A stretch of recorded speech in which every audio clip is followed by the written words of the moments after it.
Inscreva-se no canal Linha de Divisa, deixe seus comentários e acione as notificações.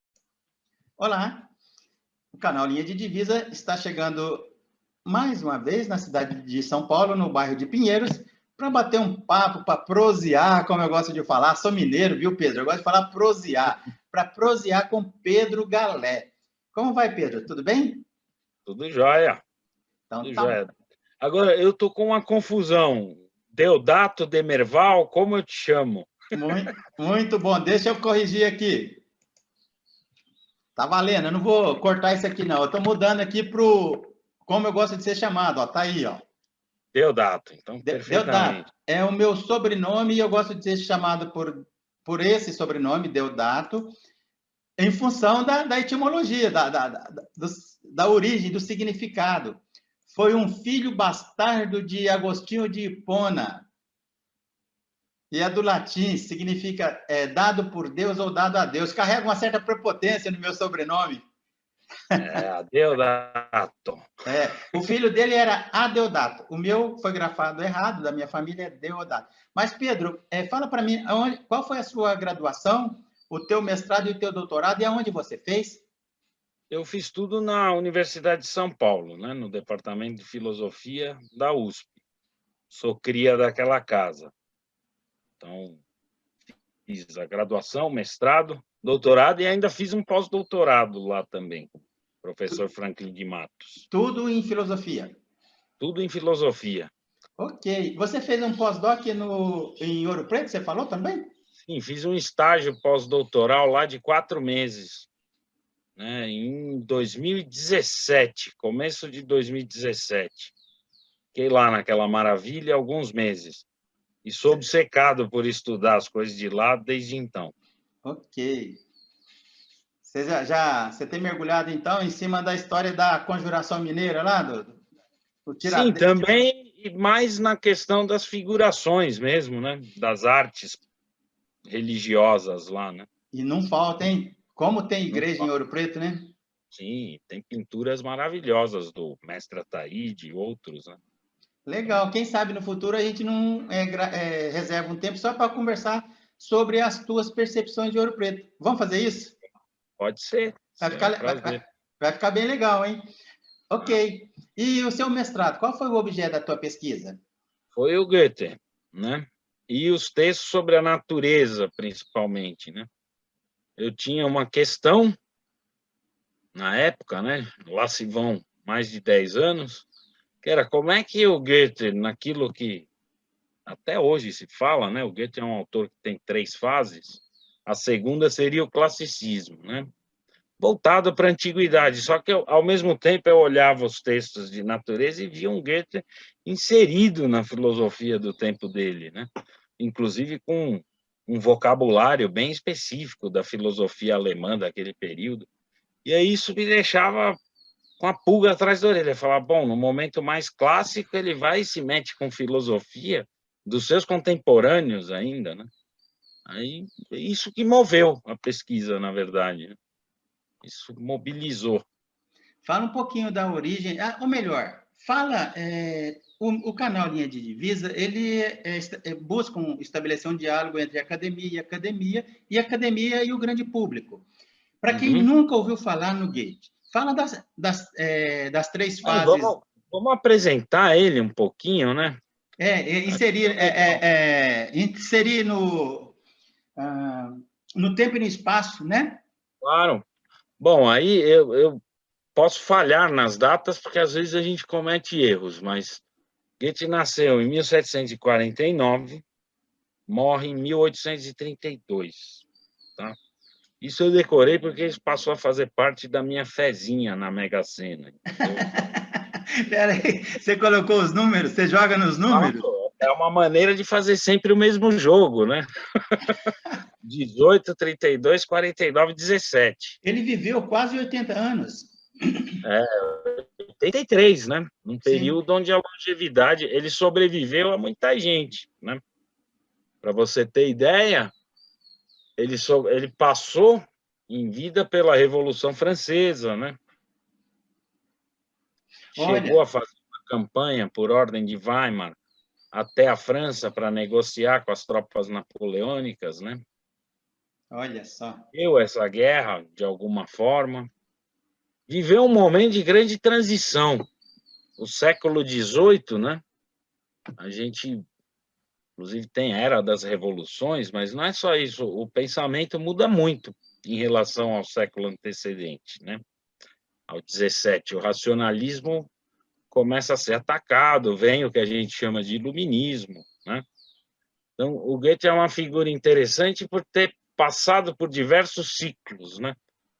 O mundo filosófico, artístico, inclusive, né? Que viu o Goethe jovem é muito diverso do que ele viu na velhice, né? Mudou muita coisa. Você não tinha um romantismo.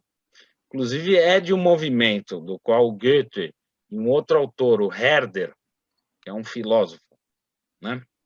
Que hoje goza de bastante prestígio, mas não é sempre assim. Ele andou por fora dos cânones da filosofia, mas há um esforço já constante de reestabelecê-lo dentro da história. Então, esse primeiro movimento, né? O Sturm und Drang, ali nos anos 70 do século XVIII, muita gente coloca ele como um movimento pré-romântico, né? Ainda não havia o romantismo, mas aquela tendência à subjetividade, né? Já aparecia ali. E talvez o grande monumento aos sofrimentos do jovem Werther, o livro, o primeiro romance do Goethe, né? Que foi feito em 75, a edição definitiva, se eu não me engano, né? Então, quem era o Goethe aí? Digamos que ele estaria na vanguarda, né? Lutando contra as tendências classicizantes daquele período, buscando uma coisa menos ligada ao teatro clássico francês, por exemplo, no teatro isso fica muito claro, e mais voltada para um autor que hoje goza de grande prestígio, mas que no 18 era um problema, que é o Shakespeare, né? Shakespeare era tido como indecoroso. Isso para a gente não faz o menor sentido, né? Mas ele era considerado um escritor popular, né? Na época dele. Sim. E o grande problema é que ele não respeitava as regras do teatro clássico. Então, havia muita gente, talvez o grande crítico a essa modalidade de teatro seja o Voltaire. Voltaire queria manter o grande teatro francês, o teatro clássico, que a gente vai achar no Corneille, no Racine, né? Que é aquela coisa versus alexandrinos e o decoro clássico funcionando.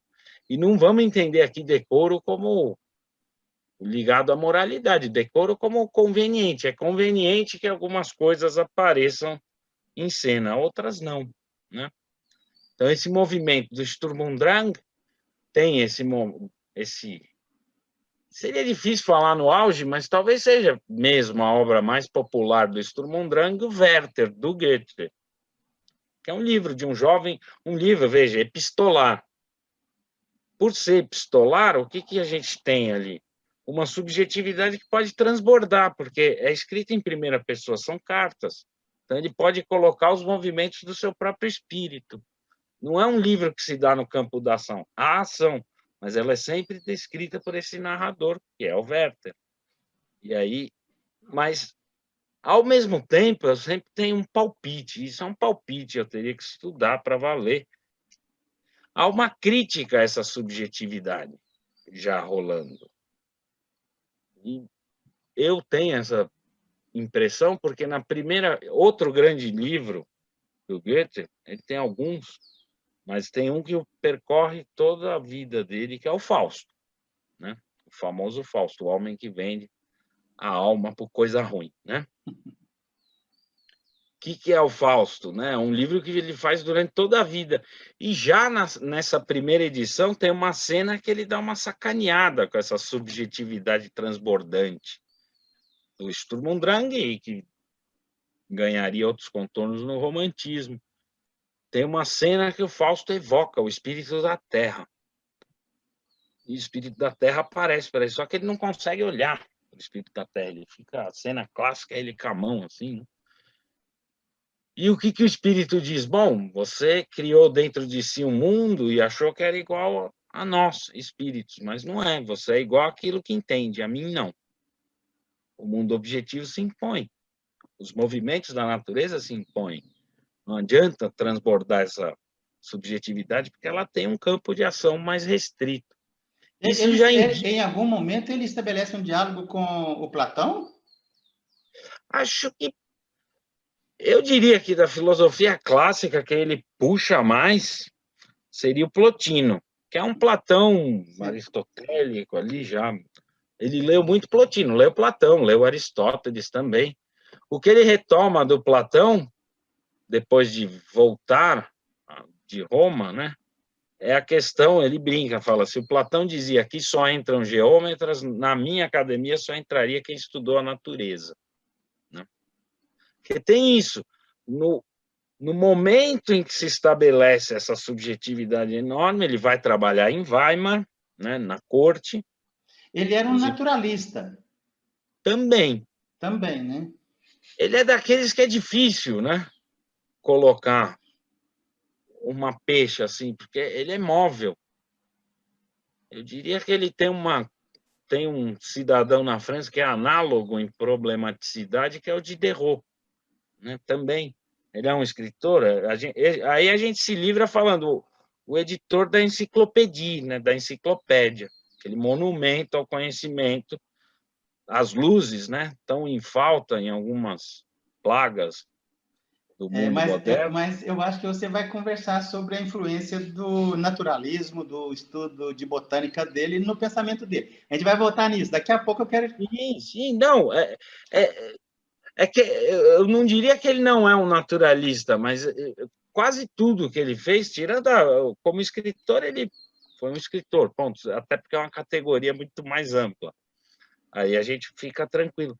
Mas o naturalismo, você pode colocar como... Eu abordei os textos sobre natureza, mas ele tem grandes estudos sobre ótica. Sim. Também. Ok. Né? Então, tinha essa polivalência, né? Inscreva-se no canal Linha de Divisa, deixe seus comentários e acione as notificações.